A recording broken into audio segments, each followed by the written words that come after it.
August 27th, 1942, Caribbean Sea, 15 miles north of Port-de-Paix, Haiti.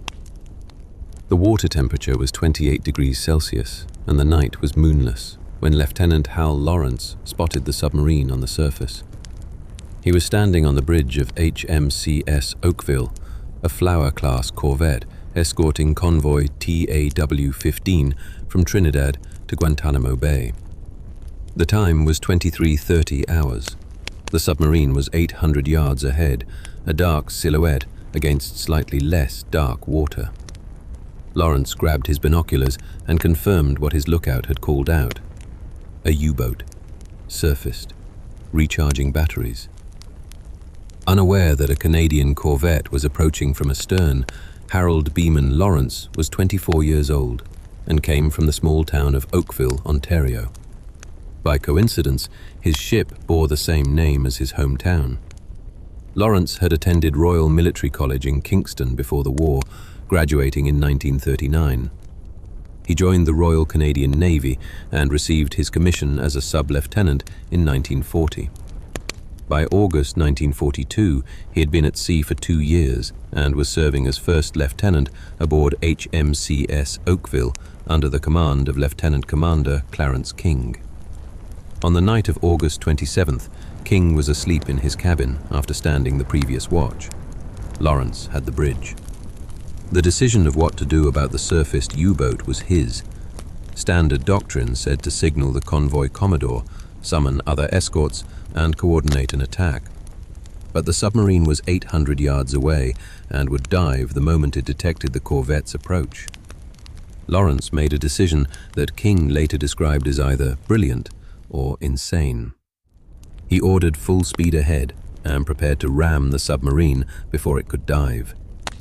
The Oakville's engines increased to maximum revolutions. The corvette accelerated toward the U-boat at 15 knots. Lawrence did not wake Commander King. There was no time. He ordered the 4-inch gun crew to action stations and the depth charge crews to prepare.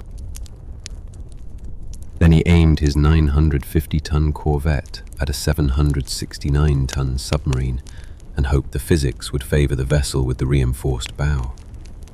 The U-boat was U-94, a Type 6C submarine commanded by Captain Lieutenant Otto Ites. Ites was 30 years old and had been commanding U-94 since December 1940. He was an experienced submarine commander with 25 Allied merchant ships sunk in 20 months of operations.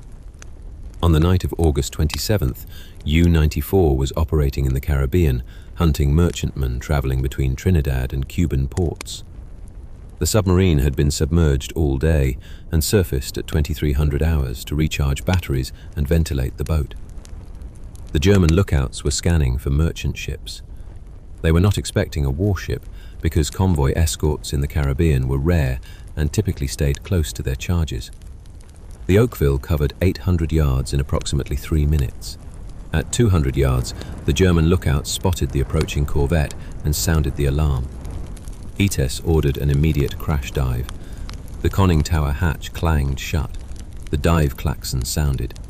The submarine's bow began to tilt downward, but 3 minutes from surface to diving depth was not enough time.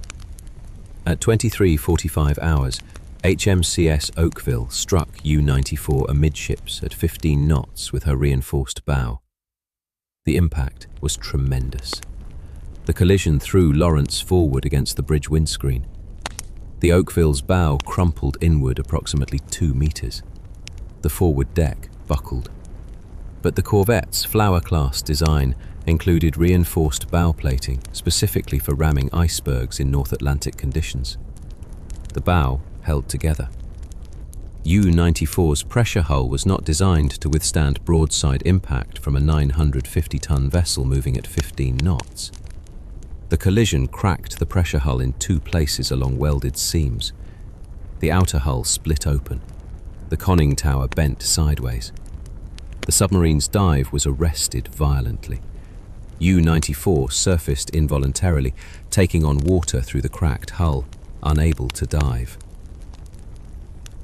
Ites knew immediately that his submarine was fatally damaged. The question was whether he could save his crew before the boat sank. He ordered all hands to prepare to abandon ship. Lawrence backed the Oakville away from the damaged submarine and assessed his own damage. The bow was crumpled, but the collision bulkhead had held. The corvette was seaworthy. He could see Germans climbing out of the U-boat's hatches onto the deck. The submarine was listing 15 degrees to starboard and clearly sinking. Standard procedure was to stand off and let the submarine crew abandon into the water, then pick up prisoners. Lawrence made another non-standard decision. He ordered the Oakville alongside the submarine. He was going to board it. At 0010 hours on August 28th, HMCS Oakville maneuvered alongside the damaged U-94. The corvette's deck was approximately 2 meters higher than the submarine's deck. Standing on the corvette's deck was Stoker Petty Officer Arthur Joseph Powell, age 23, from Toronto. Powell was not supposed to be on deck. He was a stoker who worked in the engine room, but when the ramming alarm sounded, Powell came topside with a .455 Webley revolver he had acquired from somewhere unofficial and a desire to do something more than stand around watching. He looked at the German submarine 2 meters below and saw German crew members on the conning tower trying to operate what appeared to be the deck gun. Powell jumped. He landed on the U-boat's deck and immediately opened fire with his revolver at the Germans on the conning tower. His first shot missed. His second shot hit a German sailor in the shoulder. The Germans abandoned the deck gun and retreated into the conning tower hatch. Powell advanced toward the conning tower, firing his revolver. He was one man with a 6-shot handgun on the deck of an enemy submarine in the Caribbean Sea at night. Powell later described this as the most exciting thing I ever did, and also the stupidest.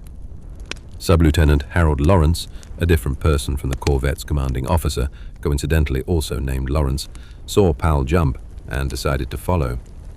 Sub-Lieutenant Lawrence was 22 years old from Victoria, British Columbia. He grabbed a Lee Enfield rifle from the ship's arms locker and jumped onto the U-boat's deck. He landed, rolled, and came up with the rifle pointed at the conning tower.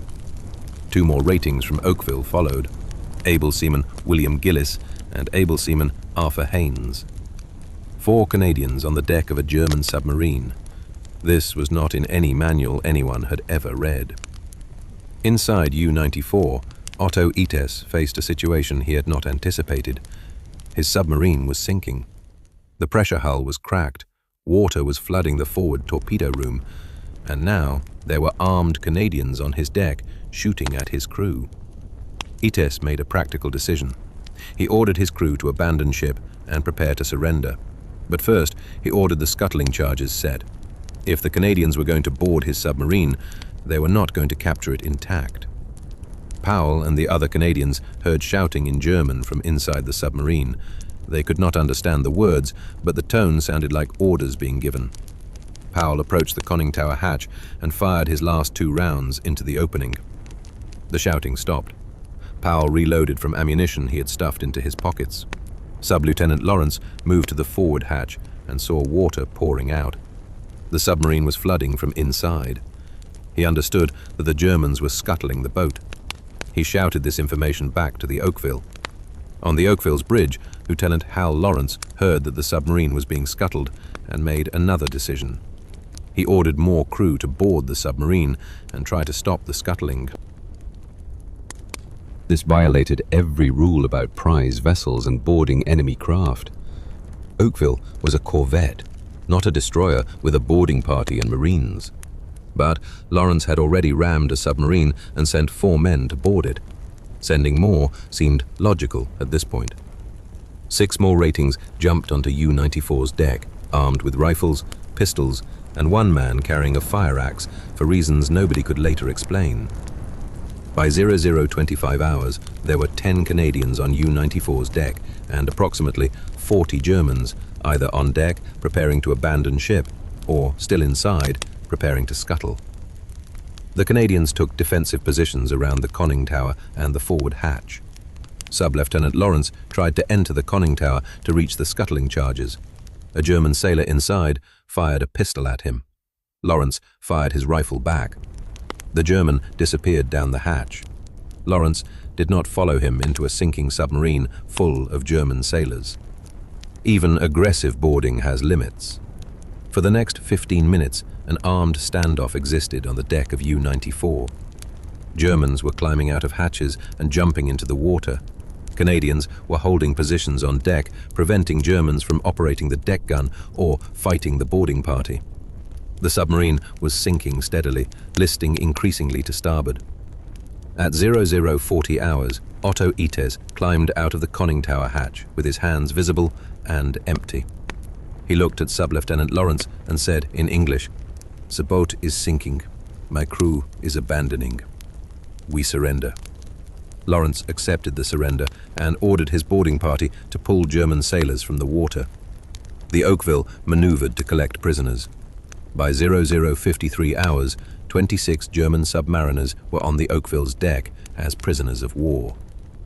One German sailor had been killed during the boarding, shot by Powell during the initial exchange.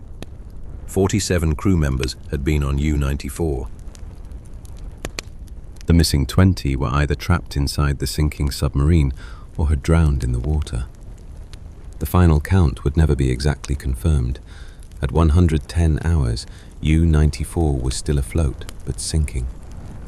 Commander King, who had been awakened by the ramming impact and had come to the bridge to find his ship in the middle of a boarding action, ordered a tow line attached to the submarine.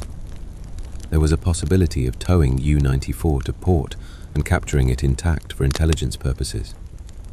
The Oakville's crew attached a tow line and began towing the damaged submarine west toward Jamaica. For 6 hours, the corvette towed the U-boat through Caribbean waters. The submarine remained afloat, but continued taking on water. At 0710 hours on August 28th, U-94's list increased to 45 degrees. The submarine was going down. King ordered the tow line cut. At 0723 hours, U-94 sank stern first into 1,200 feet of water. The first U-boat sunk by ramming in the Second World War went to the bottom of the Caribbean Sea, 40 miles north of Haiti. HMCS Oakville returned to Trinidad with 26 German prisoners of war and damage to her bow that required 3 weeks of repairs. The action report filed by Commander King described the ramming and boarding in clinical terms. The report noted that the boarding party had acted without orders and that their actions had been both dangerous and effective. King recommended commendations for Powell and Sub-Lieutenant Lawrence. The Royal Canadian Navy investigated the action and concluded that ramming a submarine was not recommended doctrine, but had worked in this specific case. The boarding action was considered extremely irregular but successful.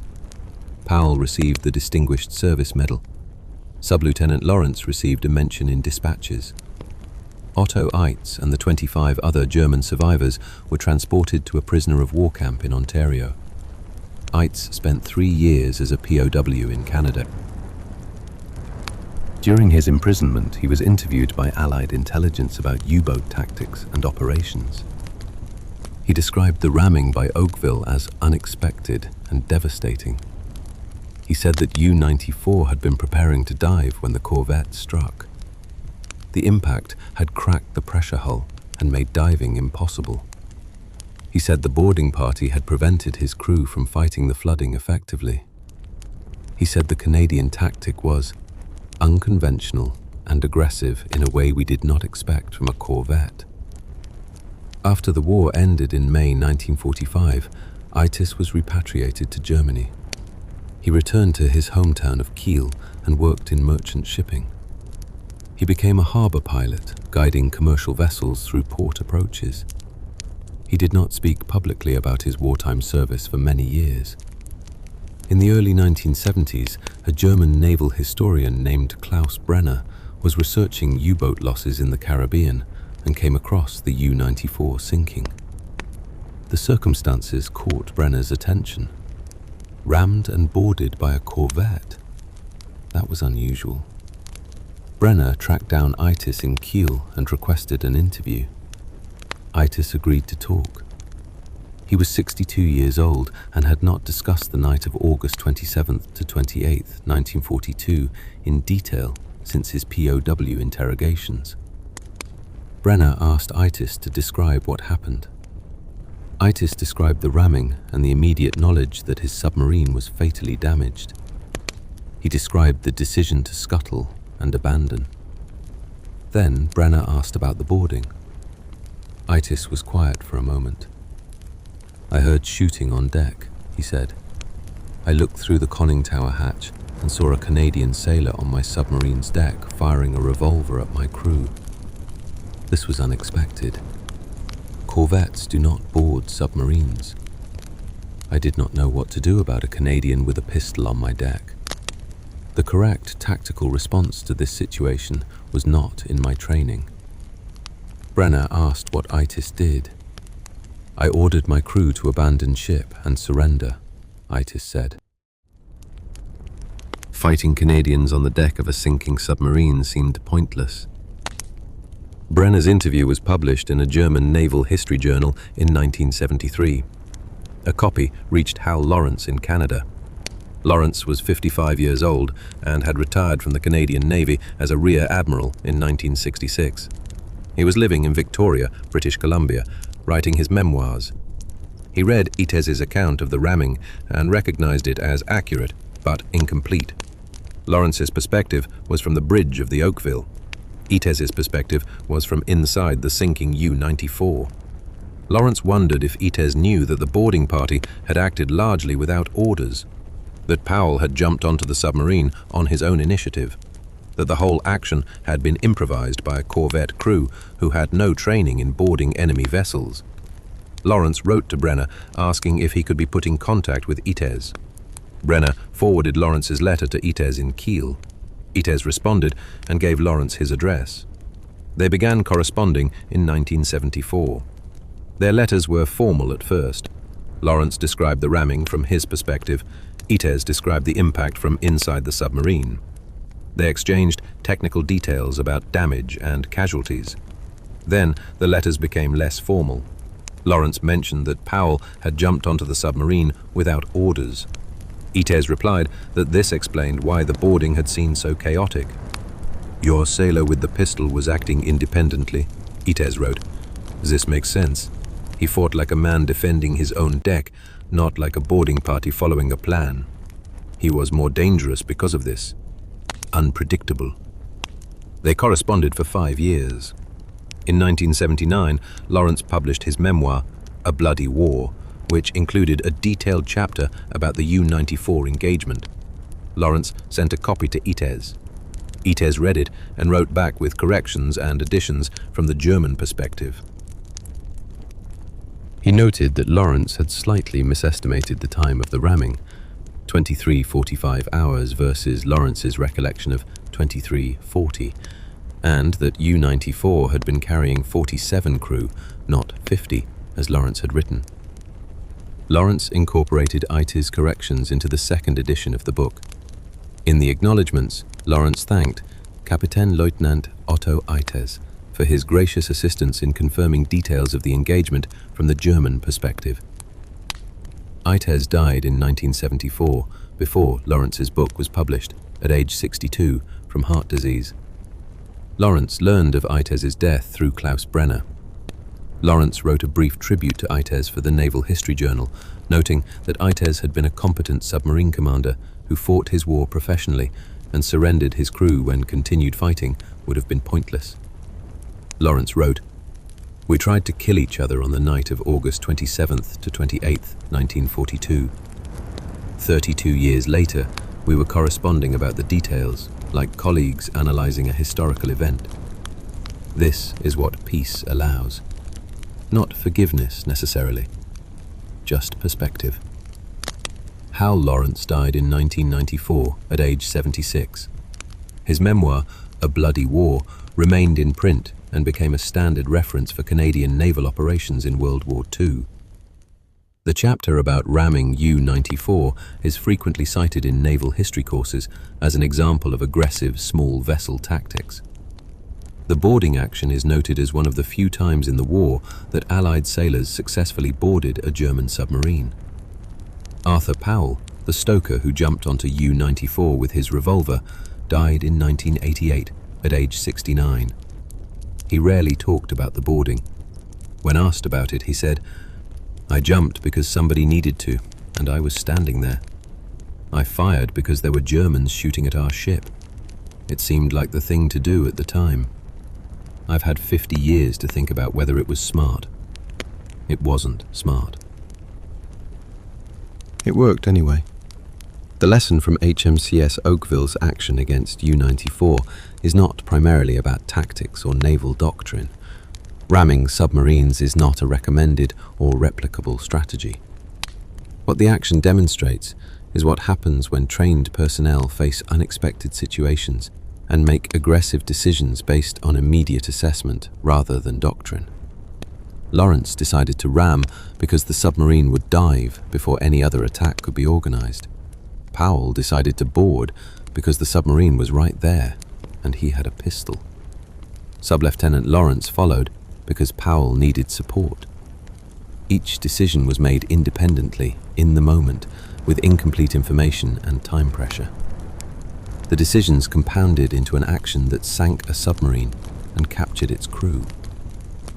The correspondence between Lawrence and Ites 30 years later demonstrates something else. Two men who tried to kill each other in 1942 were able to discuss the event in 1974 with technical detachment and mutual respect. Not because they had forgiven each other. Forgiveness implies a moral wrong that needed forgiving. They had both been doing their jobs. Lawrence was protecting a convoy. Ites was trying to sink merchant ships. Both were following orders and doing what they believed was their duty. The war ended. The moral framework that made them enemies dissolved. What remained was the technical fact of what happened that night. A corvette rammed a submarine. Canadians boarded. Germans surrendered. Both men survived to old age and were able to compare notes about the night they tried to kill each other. Sometimes war produces simple narratives of good versus evil, heroism versus cowardice, victory versus defeat. The ramming of U-94 produced a more complicated narrative. Lawrence made aggressive decisions that worked but violated doctrine. Powell acted without orders in a way that was both reckless and effective. Ites commanded a submarine that sank merchant ships and killed Allied sailors, then surrendered his crew rather than fight a pointless battle on a sinking deck.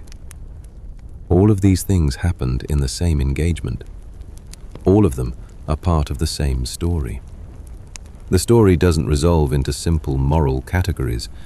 It just resolves into what happened and how the people involved understood it, both at the time and 30 years later, when they could write letters to each other about the technical details of how the ramming cracked the pressure hull and whether the boarding party could have actually stopped the scuttling or whether the submarine was already too far gone to save.